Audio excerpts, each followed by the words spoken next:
जहां भी रिलायंस उसका वो पहचानो लोगों, जहां भी रिलायंस हो उस पर जाना नहीं है किसी भी हालत में। जियो, उसका जो जियो है इसे तोड़ के फेंको। अभी वो पोर्ट नहीं करने दे रहे, कोई बात नहीं, चिंता नहीं करने की जरूरत। अब उसकी चीख निकल रही बुरी तरह, क्योंकि 1.5 करोड़ लोगों ने उसको पोर्ट करवा रहे हैं। 1.5 करोड़ लोग नहीं करते हैं, तोड़ दो उसको, दूसरा नंबर ले लो, कोई चिंता वाली बात नहीं। लड़ाई है ये, कोई फर्क नहीं पड़ता इससे। पोर्ट नहीं होता है, तोड़ दो उसको, नया नंबर ले लो किसी भी और कंपनी का। जियो को नहीं लेना, उसको खत्म करना है।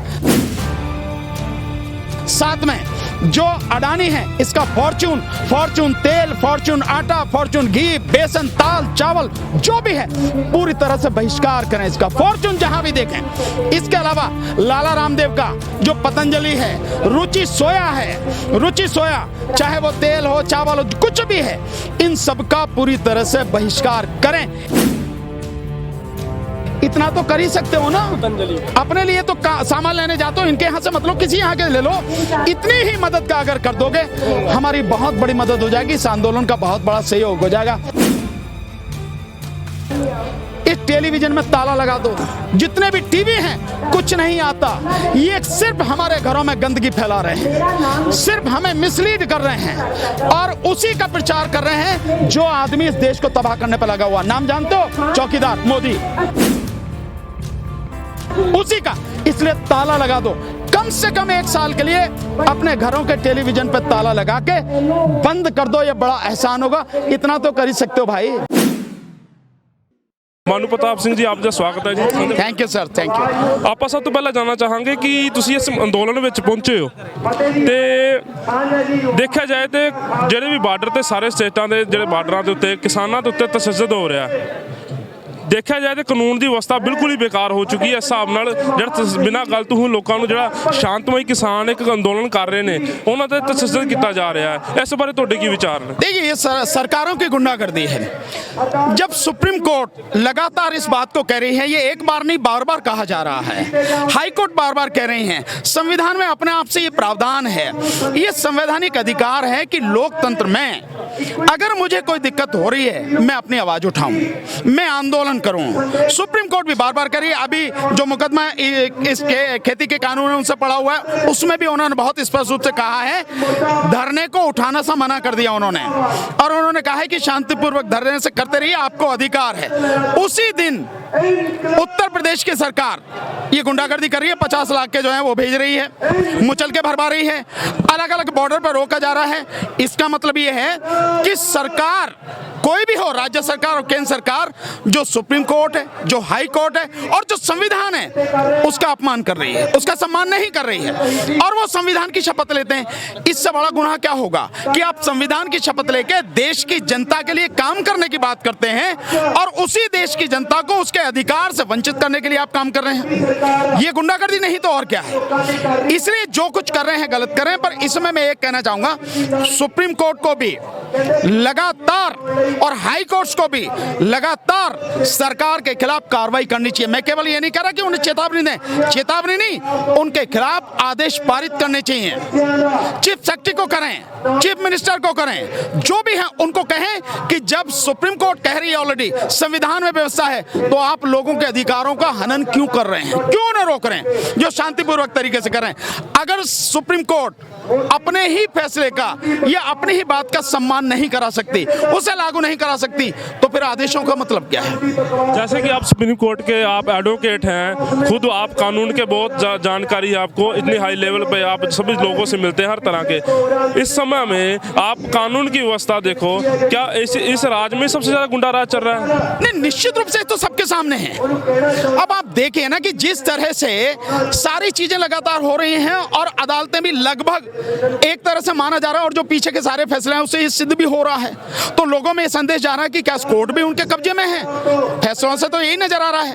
तो जब कोर्ट, सबसे बड़ी अदालत भी इस स्थिति में पहुंचा दी जाए और वो भी सही फैसला देने में झिझकती हो, जैसे आप, मैं एक उदाहरण बता सकता हूं, अयोध्या का जो मसला है उस पे जो फैसला आपने दिया, लगभग 1300 पेज का फैसला, उस फैसले में आपने कानून की पूरी धज्जियां उड़ा दी, संविधान को पूरा तबाह कर दिया आपने, और वो फैसला कहां से आया है? वो सुप्रीम कोर्ट से आया है। आप बहुत बहुत सीधा सा है कि जिन लोगों ने मस्जिद को तोड़ा, सुप्रीम कोर्ट मानती है कि वहां पे मंदिर न था, न मंदिर में पूजा होती थी, न ही उनके पास, मंदिर वालों के पास किसी तरह के कोई कागज है नहीं है। और वो ये मानती है कि जो तोड़ी गई वो मस्जिद थी, मस्जिद ही बनी हुई थी वहां पर पहले से।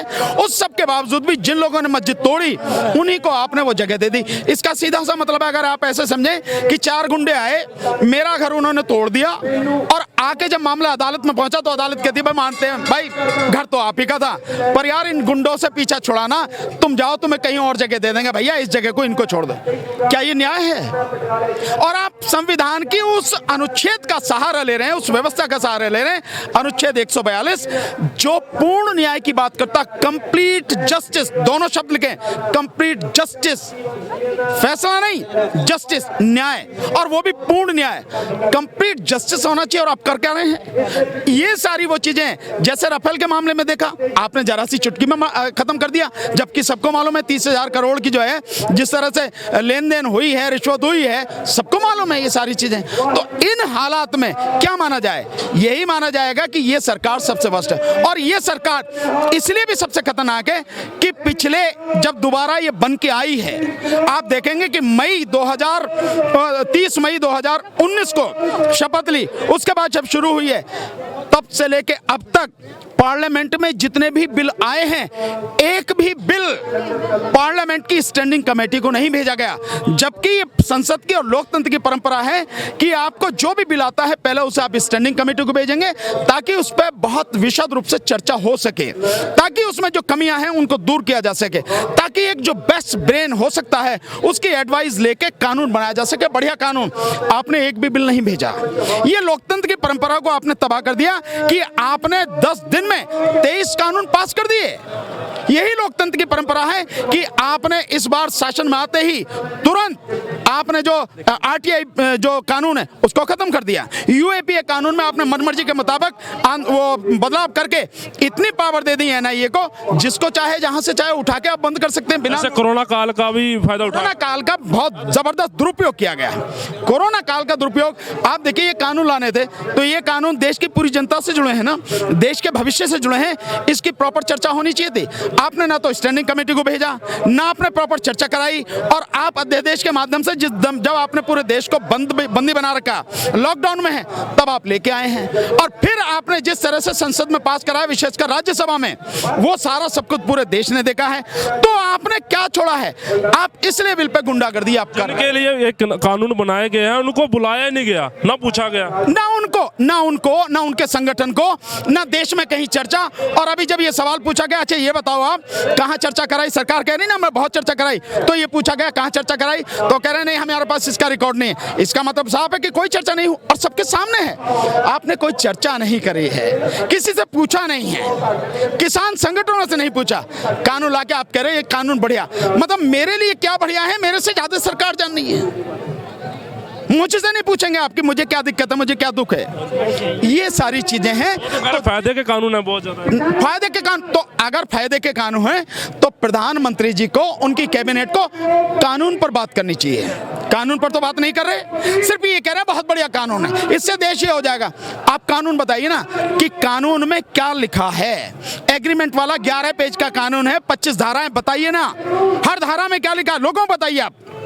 जो आपका दूसरा निजी मंडियों वाला है वो 10 पेज का कानून है, उसमें 20 धाराएं, बताइए ना आप क्या लिखा उन धाराओं में। आप उस पर चर्चा नहीं कर रहे हैं। आप इसेंशियल कमोडिटीज एक्ट में जो आपने बदलाव किया 1.5 पेज का, आप बताइए ना कि उसका प्रभाव क्या पड़ेगा। आप नहीं बता रहे हैं। आप तो कानून चिल्लाते रहो, कानून की बात नहीं करो।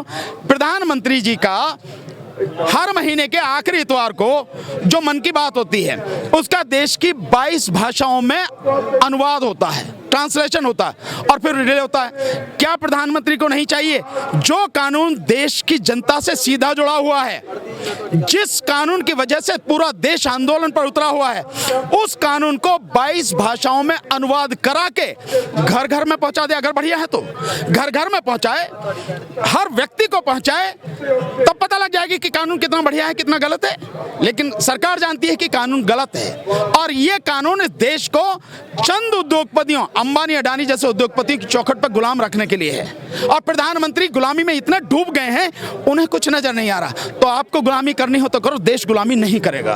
बहुत सीधी सी बात है। जैसे कि आप सुप्रीम कोर्ट के एडवोकेट हैं, खुद कानून के व्याख्या कर रहे हैं, आपने जो अभी छोटी बहुत सारी कमियां बताई हैं इसमें ना, सरकारें कहते फ़ायदा फ़ायदा फ़ायदा, बट अब आप देखो सरकार कानून जब लाई थी किसानों को, इन्होंने सोचा ये अनपढ़ है और उन पर कई तरह के उन्होंने मीडिया के जरिए बहुत सारे लांछन लगाए गए, तुम ये खालिस्तानी है, यहाँ पर जो बैठे हुए हैं, ऐसे सी बातें बोलीगी जिससे इस मोर्चे को ख़राब करने के लिए उन्होंने इस मोर्चे में बहुत सारी शरारती अंसर भी भेजे। जैसे रात को कई कुछ यहाँ पर एडवोकेट उसके केस भी दर्ज किए गए हैं पर कार्रवाई नहीं की गई। एक हिंदी फिल्म है नया जमाना, बड़ा प्यारा गाना है उसमें, और गाना यह है कि 100 इल्जाम लगाए वो मेरे नाम लगाए, आपने 100 इल्जाम लगाए, कहिए कुछ और कि चोरों को सारे नजर आते हैं चोर। आ रही बात समझ में? सो माननीय प्रधानमंत्री जी को पूरी दुनिया पूरा देश चोर ही नजर आता है। अनपढ़ आदमी को बाकी सारे अनपढ़ आते हैं। अरे तुमने नहीं पढ़ा तो क्या करें? तुम अपने लॉ मिनिस्टर से पूछ लो, हम तो जानते हैं क्या है किसान पढ़ा लिखा है आज की तारीख में। तुमने बहुत कोशिश करी है देश की जनता को अनपढ़ बनाए रखने की, लेकिन फिर भी जो हमारे महापुरुष हैं, हमारे गुरु हैं, इस आंदोलन से पहले, इस सरकार से पहले जो लोग रहे हैं उन्होंने कम से कम कुछ व्यवस्था की। हम जानते हैं, पढ़ते हैं। आप नहीं जानते, नहीं जानना चाहते, आपकी मर्जी है, हमें इससे कोई फर्क नहीं पड़ता। हम जानते हैं कानून क्या है और देश को बर्बाद और तबाह करने वाला कानून है। हम ये होने नहीं देंगे किसी भी कीमत पर। जैसे कि आप स्टेज पे भी, आपने सोशल मीडिया पे भी आप एक्टिवेट रहते हो और स्पीच स्टेज पे भी आपने स्पीच दी है और एक बात पे आप बहुत जोर लगा रहे हो, ईवीएम की बात बहुत ज़्यादा की है आपने। इसका असल कारण क्या है? ईवीएम वाला क्या चक्कर है? देखिए, आप इसको समझिए। आप ये सवाल सबको पूछना चाहिए। 2009 में इनके 2 एमपी थे जो आज की तारीख में एमपी हैं बीजेपी के। एक जीवीएल नरसिम्हा जिन्होंने 246 पेज की ईवीएम के ऊपर किताब लिखी कि ईवीएम किसी तरह से इस्तेमाल नहीं होनी चाहिए, गलत है। दूसरा, उस आदमी को एमपी बना दिया इन्होंने, जीवीएल नरसिम्हा को। दूसरे इनके थे सुब्रमण्यम स्वामी। उस आदमी ने सुप्रीम कोर्ट में पिटीशन डाली, सुब्रमण्यम स्वामी बनाम इलेक्शन कमीशन ऑफ इंडिया। उसमें उन्होंने कहा कि ईवीएम से free, fair and transparent election नहीं हो सकता। और सुप्रीम कोर्ट ने भी 8 अक्टूबर 2013 का जो जजमेंट उनका है, उस जजमेंट में ये माना है पैरा 27 में कि ईवीएम से free, fair and transparent election नहीं हो सकता। दुनिया भर के उदाहरण जीवीएल नरसिम्हा ने अपनी 240 पेज की किताब में दिए हैं। आप उसका विरोध कर रहे थे। आप आज क्यों चाहते हैं आप ईवीएम? क्योंकि आप जानते हैं कि देश की जनता आपके विरोध में, जो आपके कुकर्म हैं इनसे पूरा देश विरोध में। वोट नहीं मिलेगा आपको, 20% से ज्यादा वोट बीजेपी को नहीं मिलेगा। 80% लोग आपके खिलाफ हैं पूरी तरह से, तो हारेंगे आप। इसलिए ये चाहते हैं कि ईवीएम बनी रहे। ईवीएम के माध्यम से ही ये 2019 की तो मैं बात कह सकता हूं पक्की। 2019 का चुनाव ईवीएम से जीत के आए। 2 उदाहरणों से आप समझ लेंगे, तीन से। जिस समय 24 मई को 2019 को काउंटिंग हो रही थी, इलेक्शन कमीशन की वेबसाइट पे जो आंकड़ा पड़ा था, वो आंकड़ा ये था, मेरा नहीं है, इलेक्शन कमीशन का, कि 373 लोकसभा सीटों पर 8,000 से लेकर 18,000 वोटें, जितनी वोटें पड़ी हैं उनसे ज्यादा पड़ी हैं या कम पड़ी हैं। 373 लोकसभा सीटों पर, 1-2 पर नहीं है। अगर ईवीएम सही है तो ये गड़बड़ी क्यों है? और मैं नहीं बता रहा हूं, इलेक्शन कमीशन बता रहा। आप बताओ, आप 373 लोकसभा सीटों पर जितनी वोटें पड़ी उनसे 8,000 से 18,000 वोट जाते हैं। जब उसको ये सवाल पूछा गया, उसको ये एप्लीकेशन दी गई, जवाब मांगा गया, 4 बार उसको एप्लीकेशन दी गई, उसने जवाब नहीं दिया, बल्कि जो वेबसाइट पर डाटा पड़ा था वो हटा दिया। आप क्यों हटा रहे हैं? तो आपको पता लगती है कि मन में चोर है, गलत कर रहे हैं आप। दूसरा जो है, जब इलेक्शन कमीशन से आरटीआई के माध्यम से यह पूछा गया कि 2019 के लोकसभा चुनाव में वीवीपैट की पर्चियों की गिनती आप बता दीजिए, इलेक्शन कमीशन कहता हमें नहीं मालूम।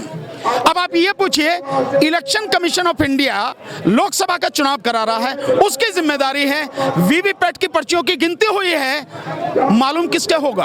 आप ही को मालूम है, आप बता नहीं रहे। इसका मतलब साफ है कि गड़बड़ी है।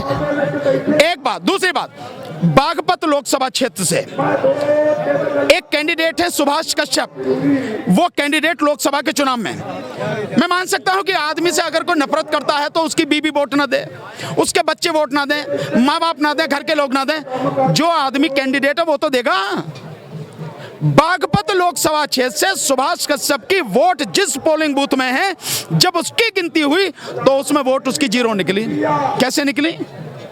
अब एक और आ जाइए, अभी चुनाव हुआ है बिहार का, बिहार के लखमनिया जिले की वोटों की जिस समय काउंटिंग हो रही थी, अभी पटना में जब हो रही थी, उस लखमनिया जिले की जो ईवीएम है वो ईवीएम खराब, पर्टिकुलर बूथ की। तो जब ईवीएम खराब तो कहा भाई वीवीपैट की पर्चियां ही गिन लो, उसी से पता लग जाएगी। जब वीवीपैट की पर्चियां गिनी गई उसमें एक भी पर्ची नहीं निकली और वोट कितनी पड़ी थी?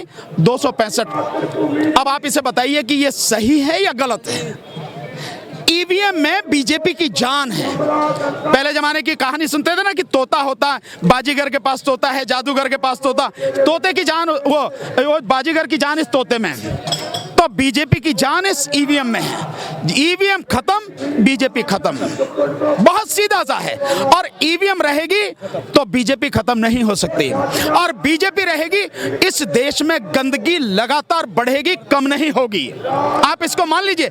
इसलिए ईवीएम का आंदोलन बहुत बड़ा आंदोलन है, सब लोगों को समझना चाहिए। जब तक बीजेपी रहेगी, मैं आपको विश्वास के साथ कह सकता हूं, आज नहीं तो कल, समय नहीं मैं कह सकता, पर हर सूरत में ये जो आंदोलन है हमारा, इसमें हम जीतेंगे।